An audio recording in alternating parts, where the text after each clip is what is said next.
शास्त्र खोलकर एक एक पेज छान डाला, सभी शास्त्र देखे, लेकिन चक्रवर्ती बनने का कोई रास्ता नहीं समझाया भगवान ने। क्यों नहीं समझाया? बहुत बड़ा ज्वलंत प्रश्न आपके सामने उपस्थित कर रहा हूं। बताओ, कोई बता सके तो बताओ, नहीं बताओगे तो मैं बता दूंगा। कोई बता सके तो बताओ, आप नहीं बताएंगे तो मैं बता दूंगा। उसको मैं नहीं बताऊंगा, क्योंकि मैं छद्मस्त हूं। केवली भगवान ने जो केवल ज्ञान से जानकर क्यों नहीं दिया होगा, वो तर्क आपके सामने रखूंगा। सुनोगे? वह तर्क आपके सामने रखूंगा, और वह आर्ग्यूमेंट क्या है ये सामने लाऊंगा। ठीक से सुन लेना। भगवान ने इतना ही कहा है, भगवान ने इतना ही कहा है। चक्रवर्ती बनना चाहते हो तो चक्रवर्ती पद की न तो कामना करो न भावना करो, वो ऑटोमेटिक मिलने वाला चीज है। वो ऑटोमेटिक मिलेगा, बशर्त ये है मुनि बनना पड़ेगा। और बशर्त मुनि बन करके भी आपको क्या करना पड़ेगा यह भी बता दिया भगवान ने। क्या बताया? निदान बंध से बचना, सावधानी दे दिया। किससे बचना? निदान बंध से बचना। और निदान बंध से यदि बच भी नहीं पाओ साधु बनने के बाद, अगर आपने निदान बंध के बिना दिगंबर अवस्था में कामना मुक्त त्याग और तपस्या संयम के मार्ग पर बढ़ते हुए आत्मिक विशुद्धि को चरम सीमा पर पहुंचा दिया, तो जितनी विशुद्धि बढ़ेगी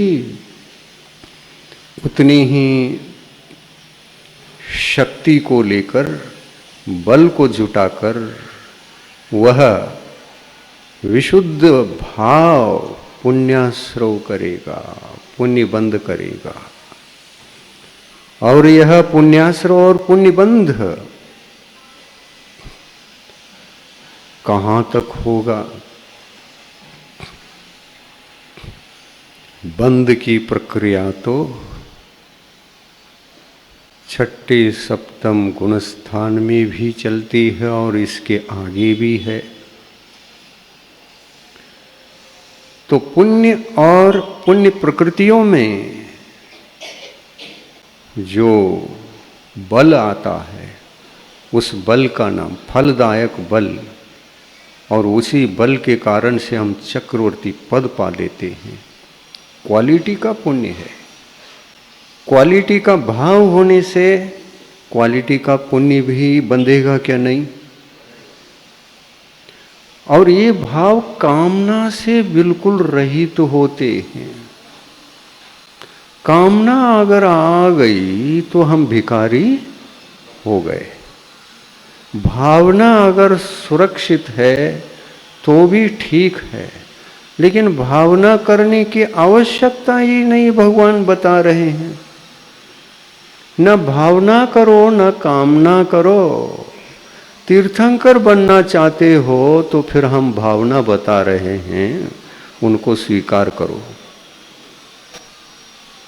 तीर्थंकर बनने के लिए तो भावना के बिना बनोगे ही नहीं, लेकिन चक्रवर्ती बनने के लिए पुण्य और पुण्य के फल की कामना को जब तक पूरी तरह से तुम त्याग नहीं करोगे, जब तक तुम पूरी तरह से त्याग नहीं करोगे कामना को, कामना से नहीं बचोगे, तो ध्यान रखना, पुण्य और पुण्य के फल को प्राप्त करने के लिए यदि आप धर्म करते हो तो वह धर्म भी अधर्म की कोटि में आएगा। उसमें न तो सम्यक दर्शन रहेगा, न सम्यक ज्ञान रहेगा, और न ही सम्यक चारित्र रहेगा। मोक्ष मार्ग से ही हाथ धो बैठोगे। इसलिए कामना से बचो। पुण्य विषय वस्तु देता है, पुण्य विषय वस्तु प्रस्तुत करता है, और ये विषय वस्तु उत्कृष्ट से मिल जाए, प्राप्त हो जाए, तब आप चक्रवर्ती कहलाओगे। विषय वस्तु जिनके पास 100% है वही चक्रवर्ती, और 1% भी कम हो तो वो चक्रवर्ती नहीं है। 1% भी पुण्य में अगर हम कम पड़ गए तो उस पुण्य में चक्रवर्ती बनाने की शक्ति नहीं है। आप पूछते हैं उस पुण्य को करने के लिए क्या करना पड़ेगा? आप तो उसी के पीछे लगे हैं, क्या करना पड़ेगा, क्या करना पड़ेगा, बस करके ही पार होना चाहते हैं आप। आपको विश्वास ही नहीं होता, कुछ ना करने से भी बहुत बड़ी घटना घट सकती है।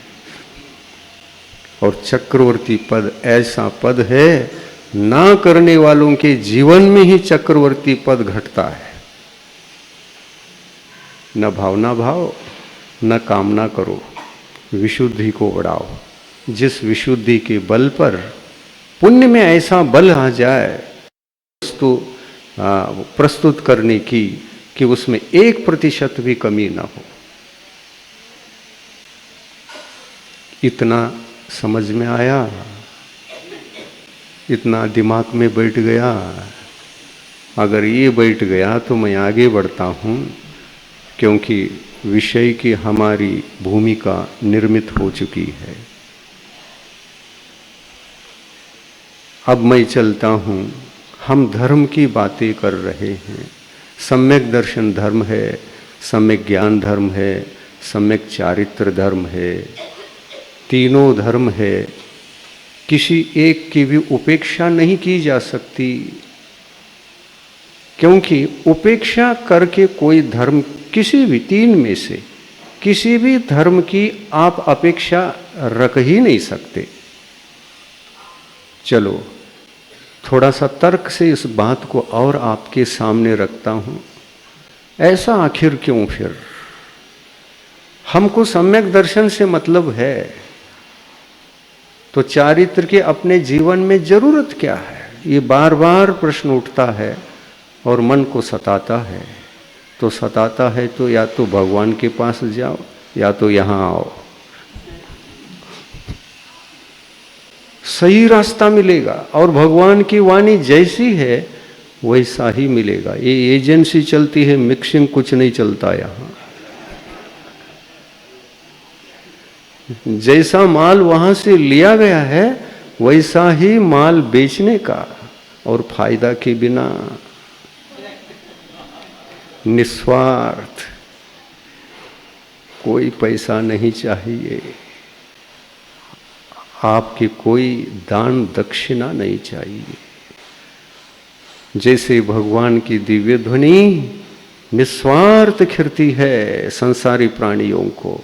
टिकट है क्या समोशरण में दिव्य ध्वनि सुनने के लिए? कोई एक मुट्ठी चावल चढ़ाने से खिर जाएगी, एक श्रीफल चढ़ाने से खिर जाएगी? तो एक श्रीफल की ही कीमत है क्या दिव्य ध्वनि? हम मंदिर में जाते हैं तो यही पता नहीं कि ये श्रीफल किसके लिए ले जा रहे हैं। वहां पर भी हम ले जा रहे हैं। कहाँ जा रहे हो? मंदिर जा रहा हूं। ये श्रीफल काय के लिए? भगवान के लिए। ये अष्टक द्रव्य किसके लिए? भगवान के लिए। तो भगवान ने ये 8 द्रव्य लाओगे तो तुमको मालूमाल कर दूंगा, मेरे लिए चाहिए पड़ते हैं 8 द्रव्य। गलत उत्तर दिया कि नहीं? काहे के लिए ले जा रहे हो? भगवान के लिए। उत्तर गलत है क्या सही है? गलत है। मैं ऐसा पूजन करूंगा, वैसा पूजन करूंगा, इतने द्रव्य चढ़ाऊंगा, उतने जड़ चढ़ाने से भगवान प्रसन्न होंगे, प्रसन्न होने से दिव्य ध्वनि खिरेगी, दिव्य ध्वनि खिरेगी तो सन्मार्ग मिलेगा, पुण्य कैसे कमाना चाहिए, चक्रवर्ती कैसे बनाना चाहिए, ये सब मुझे एक 8 द्रव्य के छोटी सी थाली से मेरा काम सध जाएगा। ऐसा कुछ है?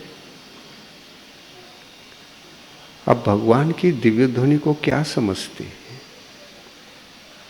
तुम्हारे पुण्य का प्रताप है वो।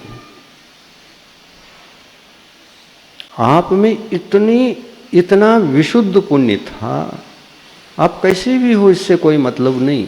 भगवान के लिए तो कोई भी प्रश्न कर सकता है। दिव्य ध्वनि एक्स वाई जेड सभी समान है, इसी के लिए खिरती है, उसी के लिए खिरती है, ऐसा कोई नियम वहाँ बने हुए है क्या? नहीं, चक्रवर्ती पूछेगा तभी बोलेंगे, इंद्र पूछेगा तो ही बोलेंगे, गंधर्व परमेष्टि कोई शंका कर दे उनके लिए खिरेगी। कोई भगवान का नियम है क्या? नहीं है। भगवान की दृष्टि में सब समान है। भगवान समझो आपके कल्याण के लिए नहीं है वो, आप अपने कल्याण के लिए आते हैं, इसलिए दिव्य ध्वनि खिरती है। आपका पुण्य भूकंप करा देता है अंतरंग को। किसमें? भगवान की वाणी खिराने में मजबूर करता है उनको।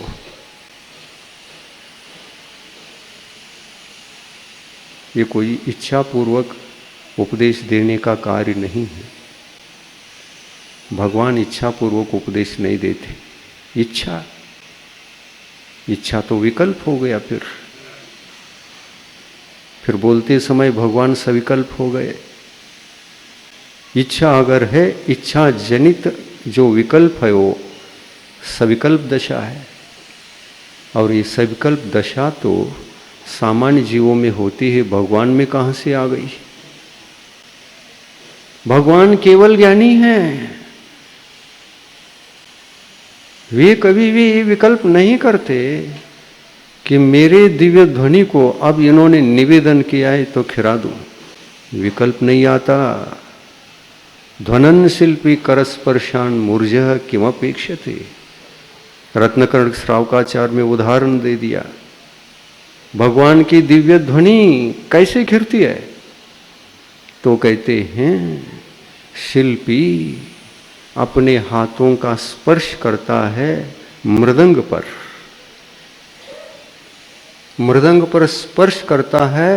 स्पर्श किए बिना तो ध्वनि उससे निकलती नहीं है। उसके भीतर ध्वनि अनंत है, सीमातीत है, लेकिन उस ध्वनि को सुनने वाला स्पर्श करेगा तो ही उभार आएगा। देखिए कितना बड़ा उदाहरण दे दिया। उन्होंने ये नहीं समझा है कि आपने प्रश्न किया और भगवान को उत्तर देने का विकल्प हुआ, और विकल्प आने से वो समाधान करते हैं। विकल्प आने से वो आपको समाधान देते हैं। हम विकल्प से देते हैं। हमसे पूछो, भगवान आप अरहंत परमिष्टि तो नहीं हैं, आप साधु परमिष्टि हैं, आप आचार्य परमिष्टि हैं, आप उपाध्याय परमिष्टि हैं। ये 3 परमिष्टि विकल्प सहित उपदेश देते हैं। आपके प्रश्न पूछने पर हमारे भीतर नियम से इस शंका का समाधान करना चाहिए, ऐसा विकल्प आएगा विकल्प। क्योंकि विकल्प वहीं पाए जाते हैं जहां पर मोहिनी कर्म का उदय हो, और जहां मोहिनी कर्म का उदय होते हुए भी विकल्प ना हो, ऐसी दशा भी छद्मस्त अवस्था में जीवों की हुआ करती है। कभी आपके सोच में, चिंतन में भी नहीं आया होगा, ये नहीं आया है। हमको निर्विकल्प दशा भी है तो सविकल्प दशा भी है क्या नहीं है। और सविकल्प दशा तो नियम से उस समय होती है जिस समय हम उपदेश करते हैं, जिस समय आपके प्रश्नों को ध्यान से सुनने का प्रयास करते हैं, तो सुनने का विकल्प, फिर समाधान का विकल्प, फिर आपको संतुष्ट करने का विकल्प, लास्ट में पूछना पड़ता है कि आप सेटिस्फाई हो गए कि नहीं, ये भी विकल्प। भगवान नहीं पूछते कि आप सेटिस्फाई है क्या नहीं। तुमको जितनी आवाज चाहिए आवाज ले लो, लेकिन बजा बजा करके लेना। ध्वनन शिल्पी करस्पर्शान मूर्जः किमपेक्षते, क्या है इसका अर्थ? मृदंग मौन है, मृदंग बोलता नहीं है।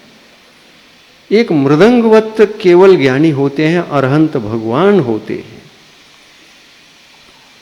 दिव्य ध्वनि यद्यपि दिव्य ध्वनि है, इसमें कोई शंका नहीं, और प्रश्न करने वाला भी वहां पर उपस्थित होना है आवश्यक है, इसमें कोई शंका नहीं है। पर प्रश्न करने के उपरांत वो दिव्य ध्वनि कैसे खिरने लगी? विकल्पित होकर के खिराया या निर्विकल्प होकर के ही खिराया? निर्विकल्प अवस्था में भी दिव्य ध्वनि खिर सकती है। भगवान को केवल ज्ञान के भीतर अगर विकल्प है ये कहोगे, तो केवल ज्ञान सविकल्प हो जाएगा, और उसकी भी दो दशाएं बन जाएंगी, सविकल्प केवल ज्ञान और निर्विकल्प केवल ज्ञान। कहीं शास्त्रों में पढ़ने आया, केवल ज्ञानी जब बोलते हैं तब उनका केवल ज्ञान सविकल्प होता है, और जब बोलते नहीं हैं तब वो केवल ज्ञान निर्विकल्प रहता है। ऐसा सुनने में आया? नहीं आया। तो इससे समझो, इससे ही समझ में आता है कि विकल्प की कोई सीमा हुआ करती है, और उस सीमा के भीतर विकल्प होते हैं। ये केवल छद्मस्त जीवों को ही संभव है।